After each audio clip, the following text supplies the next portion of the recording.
From MTN News, this is Montana This Morning. Good Friday morning. It's 5 o'clock. Welcome to Montana This Morning. I'm Victoria Hill. Thank you so much for starting your day with us. Our top story this Friday morning, President Trump and former Vice President Joe Biden held dueling town halls last night. The two candidates were supposed to have their second presidential debate, but it was canceled after the president tested positive for COVID-19, then declined to debate virtually. CBS's Laura Podesta brings us the highlights.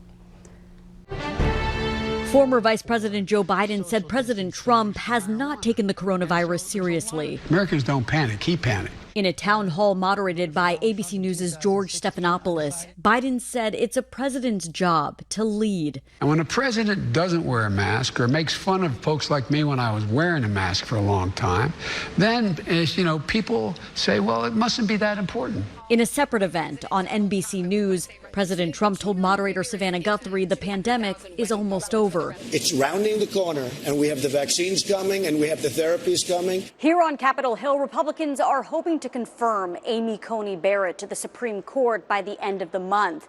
Biden was pressed if he would try to add more justices to the high court if Democrats sweep the election. But don't voters have a right to know where you stand? They do have a right to know where they stand, and they'll have a right to know where I stand before they vote. President Trump was again asked to denounce white supremacy. Are you listening? I denounce white supremacy. He was also questioned on his Twitter activity, specifically his retweet of a fringe conspiracy theory that Biden orchestrated the killing of SEAL Team 6 to cover up the fake death of Osama bin Laden. I'll put it out there. People can decide for themselves. I don't take a position. You're not like someone's crazy uncle who can just retweet whatever. President Trump and Biden will face off in the final presidential debate on Thursday. Laura Podesta, CBS News, Capitol Hill. President Trump says he doesn't know if he was tested for the coronavirus the day of the last debate. And just 2 days later, he tested positive for COVID-19. Biden says he hopes the president will be tested before arriving to their next debate. Continuing our coverage, a suspect is in custody for shooting a 45-year-old man in South Billings. 60-year-old David Gladstone was arrested, but he didn't give up without a fight. After being detained, he was taken to the hospital to treat bites from a police dog. Gladstone is charged with assault with a weapon and obstructing and resisting. His victim is still recovering in the hospital. The shooting happened inside a home on the 4100 block of Ryan Avenue on Wednesday evening. Now it's time to get a check of our weekend weather. Ed joins us here on the set with that, and may I point out, you're wearing your polar bear tie. I am, which is usually an indication that I figured that it's going to snow. And I think that's pretty safe bet. Somebody's going to see some snow. 33 degrees to get started. Southwest wind, not today. We may even see a little rain-snow mix around the area, at least briefly during the morning hours, because we do have a disturbance already punching into northwest and north central Montana. You see that around even close to Great Falls here this hour. 20s and 30s across most of the map. This morning in Billings at 33. That's as cold as we've seen it so far this season. We had one other morning at 33 degrees with some of those showers around. But for southern Montana, northern Wyoming, a lot of 20s and 30s to get started. We'll see strong winds that will boost the temperatures up as we start getting later on in the day, and the temperatures are going to move up 50s and 60s, especially from Billings to the west. Some showers will keep things cooler into the eastern plains. They can put a little chance of a shower here in through the morning hours. Oh, I didn't want to show that. Not now. We'll I save want to that show for next this. time. Yeah. Yes. What I want to show is this, that we're looking at the computer analysis and somewhere between 2, maybe 4 inches of snow across the area. A lot of that will just be in the grassy areas that could cause some freezing problems later in the day. So we'll talk more about that coming up in a little bit. All right. Well, anyone who gets to stay home for the weekend, it kind of lets us ease into this whole idea of snow, because if we want, we could just stay home, right? Okay. That's my mindset. Like, okay, well, at least I don't have to wake up early and home. travel. Yeah, exactly. All right. Thank you so much for that update, Ed. I will get back to the news. Okay, thanks. The race for Montana's U.S. Senate seat continues to break fundraising records. In just the last 3 months, Democrat Governor Steve Bullock raised close to $27 million. That's more than any Montana candidate has raised in an entire campaign. So far in his bid to replace incumbent Senator Steve Daines, he's raised a total of $38 million. Senator Daines reported raising almost $12 million over the last 3 months. His total for the campaign is about $24 million. And we have a reminder this morning to double check your ballot before you mail it in. A woman in Livingston shared a photo of her ballot which had a dot printed in the spot where you could vote for president. County election officials say it's common an occasional ballot will have a printing error. They add it just doesn't usually show up in such an important location. Any voter who gets a ballot with a printing mistake or if they mess up while filling it out can always request a new one. 2 new deaths in Bighorn County means 250 Montanans have now passed away while battling COVID-19. The latest to succumb to the virus was a man in his 70s and a woman in her 50s. To date, 34 Bighorn County residents have died. 137 new cases were announced in Yellowstone County, part of more than 700 reported in the state yesterday. Right now, more than 7,000 people are infected in Montana. Governor Steve Bullock addressed these rising numbers in a press conference yesterday. He was joined by a hospital worker who said we're in the midst of a public health crisis. More than 300 Montanans are in the hospital with the virus, and the latest numbers show the hospitals are 90% full. The governor made another plea to Montanans to take the virus seriously for the sake of our healthcare workers.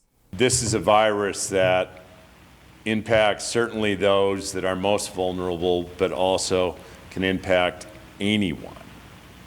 And it certainly isn't a matter of doing additional testing that's filling our hospital intensive care units.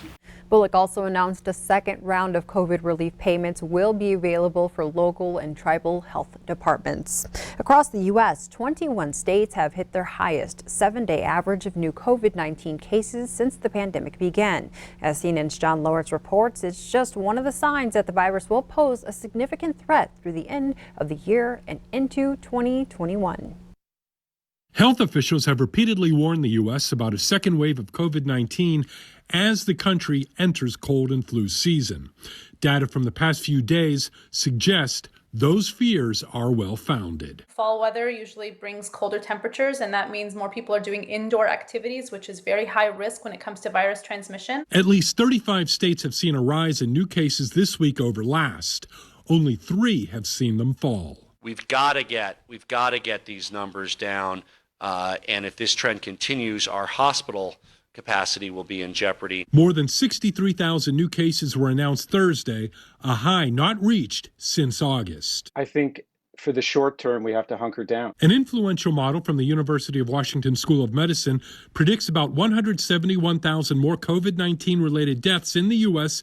by February 1st if behaviors don't change. Dr. Anthony Fauci, the director of the National Institute of Allergy and Infectious Diseases, says shutting down the country is off the table, but urges 5 measures to curb infections: wearing masks, physical distancing, avoiding crowds, washing hands, and opting for outdoor settings. We have to get through this season. Next season's going to be much better. Next year is going to be much better. Let's get through this, and let's get through it safely. I'm John Lawrence reporting. Also making headlines this morning, field operations for the 2020 census are over, but the Supreme Court still has some decisions to make on the once-a-decade head count. They are considering the Trump administration's appeal to exclude people living in the U.S. illegally from the counts. The administration wants the High Court to make a decision on the case before the January 10th deadline to send the figures to Congress. The justices could reveal their decision by the end of today. In 2021, legislators will use new census data to redraw political district boundaries, but there's a push to leave politicians out of the redistricting to make the process more fair. Reporter Maya Rodriguez shows us the role artificial intelligence could play. One of the most contentious battles in politics isn't just the current battle for the White House. It's also the upcoming fight over redistricting. The basic idea underlying that system is that we should form a constituency with people who live near us. New congressional district maps are created based on census population numbers every 10 years. But those maps can end up getting distorted to favor one political party over another in a process known as gerrymandering. I think gerrymandering is of concern to most voters because it seems to violate the foundational principle of our representative system. Some of the unusual congressional maps can look downright, well, animal. There's Maryland's Democratic 3rd District, which looks like a snake. And there's Northern Ohio's Republican 4th District, known as the Duck. So who designed these? The Constitution gives the power to state legislatures to draw these maps. And since politicians generally draw the maps, they can be skewed to favor a particular party or incumbent. But it can also favor people from a particular racial or ethnic group who have often been underrepresented in the halls of power. In Virginia, voters will decide this November if an independent commission should be in charge of the process instead. And there are other ideas emerging too, like using artificial intelligence. And it takes an enormous computer capacity, which was not there 30 years ago. Bruce Kane of Stanford University says he and a colleague created an algorithm that could help create fairer maps. What you want to be able to do is take every plan and classify it and say, yeah, this one's better for minorities, this one's better for, compactness. But is there something that combines both of them? All part of the ongoing effort to make sure America's representative democracy remains truly representative of the people. In Washington, I'm Maya Rodriguez. And now closer to home, a new study shows Billings residents pay less in property taxes than the national average. It also shows we pay more here than the Montana average. Billings was compared to other cities with a population between 100 to 150,000 people.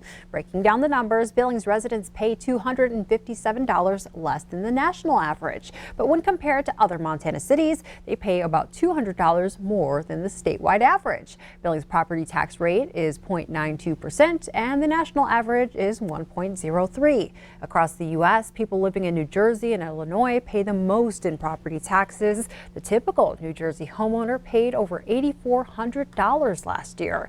Property taxes are the largest source of state and local government revenue.